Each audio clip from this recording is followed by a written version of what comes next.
What's going on, everybody? We got a new FAQ for Armada today, and I'm going to just go through it real quick with you guys. We're going to talk about all the important things that they are going to talk about, and this is effective as of the 21st, so it's going into effect right away.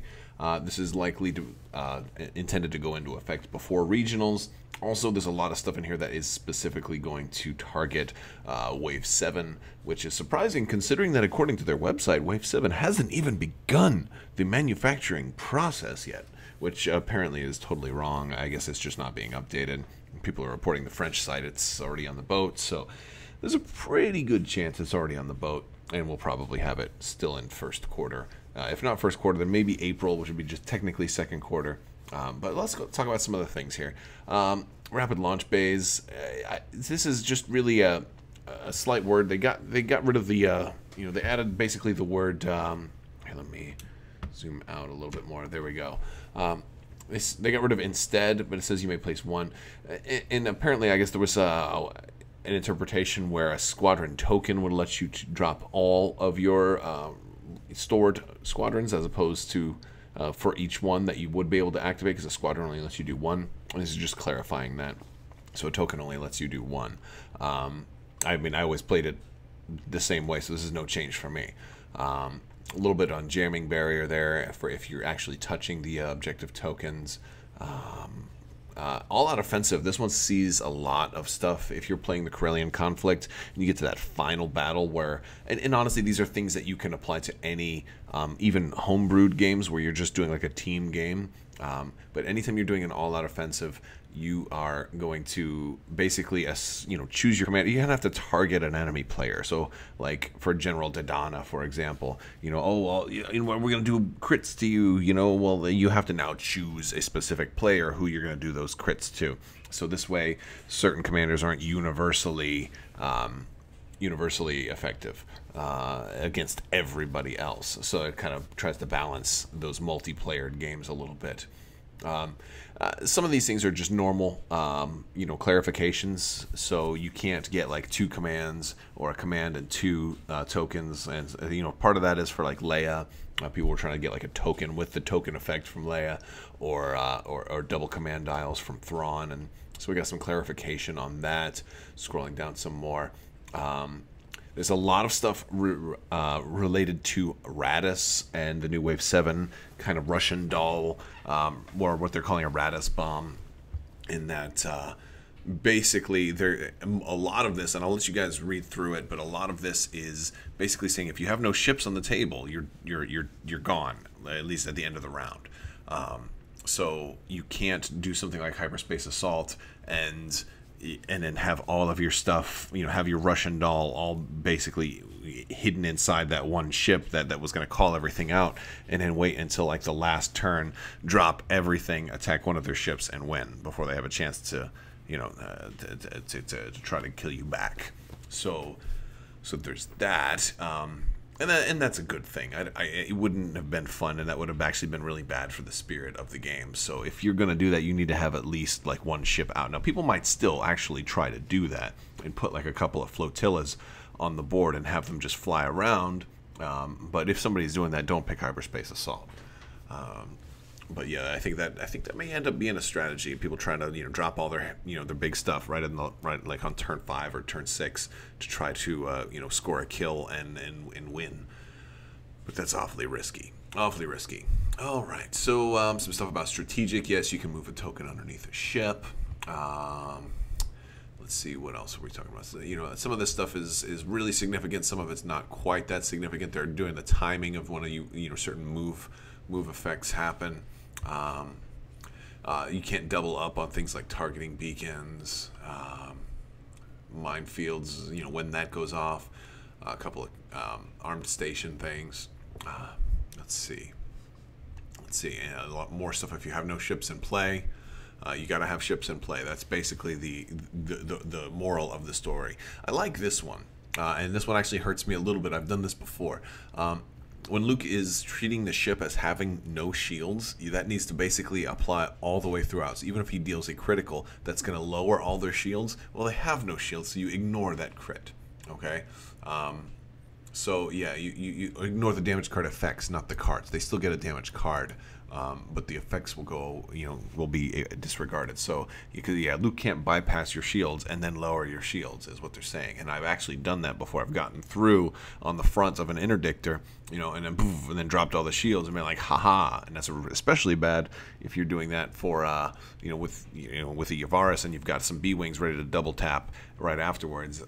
It's particularly, or if you're going up against like a Liberty or an ISD and you drop those front shields, it's really bad. Some stuff that's just kind of normal. A little bit more about the armed station was interesting. If the station's touching a ship, it can choose which section. It can pick any section on the ship, so that's kind of interesting. Big one for Screed here. Screed can now work for squadrons, which is really interesting. The only Imperial squadron currently that it can even do this with, though, is like the your fire sprays, because most your bombers only have 1 die, and your Phantoms have 2 dice, but they're not bombers, so they're not going to care about a crit unless there's something to potentially give them a crit. So you have that. I guess potentially if you had 2 blanks and you wanted to spend 1 to turn the other one to a crit, and you had Sloan, and we're gonna I don't know, but really it's just for fire sprays. I have a feeling that this means we're going to see more double die Imperial squadrons, which, by the way, are we getting a new Imperial squadron? Yes, we are. We're getting the Gauntlet Fighters on Wave 7. This is probably a tell that the Gauntlet Fighters are going to have either black dice in their anti-ship armament, at least a black plus something else, or they will have bomber and more than 1 die. That's my prediction. If they have bomber and 2 dice and one of them is black, then watch out, because they'll be able to spend the other die every time, so during any ship or squadrons activation. So this would actually make Screed incredible for squadrons, because he can guarantee that every squadron is going to get at least one crit.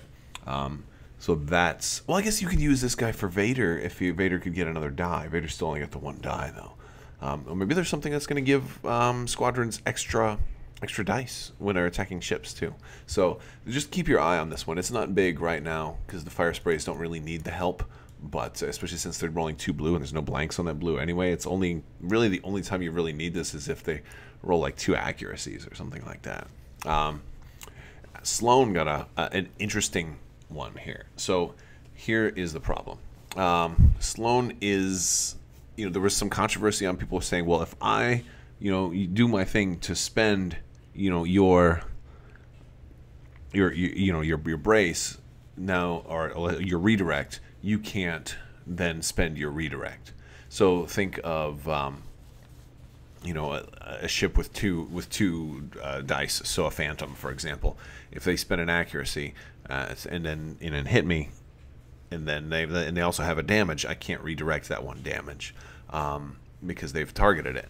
But then, well, they've spent it, and the argument used to be, well, you spent it, but I didn't spend it. So they're clarifying that I can't spend that 1 because it's already been spent. It doesn't matter who spends it; it's just that it's been spent. And this was, a lot of people have argued about this.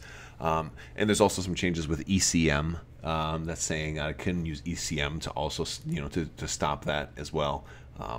But that's an important one because there's been some discussions over that. We get some clarification on these guys as well for your boarding engineers and boarding troopers, that you have to do them 1 at a time and you can't do the same one twice. So, I mean, and that makes sense. So, let's see. Dual turbo laser turrets. While you're resolving this card's effect, you cannot resolve other effects that modify dice until you have completely resolved this card's effect. Slight little nerf there, but that's fine. That seems reasonable. I mean, it's a cheap card. So, and then ECM changes, same thing. G7X Gravwell. So the big change here is the bottom line first. These tokens remain in play until the end of the game because of the fact that you have, like with Radis and all of the profundity and those changes of rebels warping in from hyperspace. This would shut their speed down. So if you drop 1 in the middle of the board, this upgrade is going to get newfound life. So that's the interesting thing here. But he stays on the board the whole game. However, if you blow up the interdictor, then the token doesn't work anymore. Let's see. flechette torpedoes. You know, if the ship counters, you don't get to interrupt the squadron's activation. So, for example, if somebody's going to attack you and then move away, if they attack you, you counterattack, and then you are able to trigger them that way. Let's say you had a black counter, and that would really, I mean, the chances of that, you'd probably have to have, you know, Agent Callus on your ship to be able to do that. But you won't interrupt the ship by toggling it in the middle of its activation. General Dodana, again, we're talking about all-out offensive. You have to choose somebody. Grab, shift, reroute. Again, these things have to be in play. So if you wanted to like drop, grab, shift, reroute, but you were doing hyperspace assault with your interdictor or whatever, you'd have to have it in play. Some clarification for Hondo. You must assign 2, even if they go to a different ship. Like if this is really like in the case where you have 1 ship left, your opponent has 1 ship left, you trigger Hondo, you have to pick 2, and you put in 1 on your ship, 1 on the opponent's. Then they have to do the same thing to you because you got to place 2. Riken does specify you do get to choose whether or not to resolve this card, so which is important because originally it didn't say that. It was implied. We always thought it was that way, or at least I always did. But yeah, let's see. So I don't even know why this is like Leia's. You can't.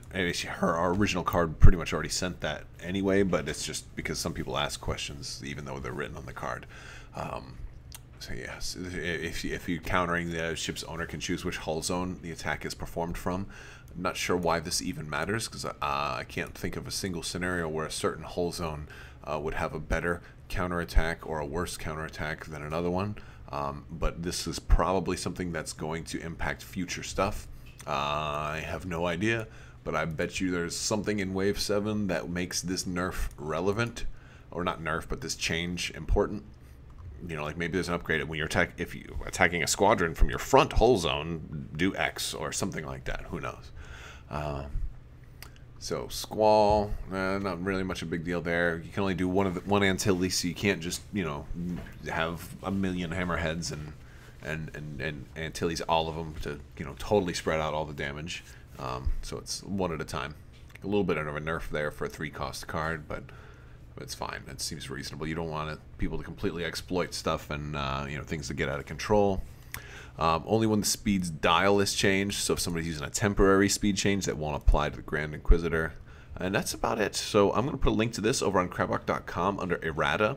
I always update the FAQs over there. So if you're ever looking for a link to this, I'll put it in the description. But it'll also always have the FAQs over on the errata section of Crabbok.com. So check that out. I also have a contest going on right now for a new version of the Star Wars Last Jedi Visual Dictionary. It's a $25 Amazon gift card that I'm giving out to you guys. The only thing you need to do in order to enter to win that is to be a subscriber and leave a comment on this or one of my videos, guys. That's all it takes, and that's going to do it, guys. Thank you so much for watching, and have a great day.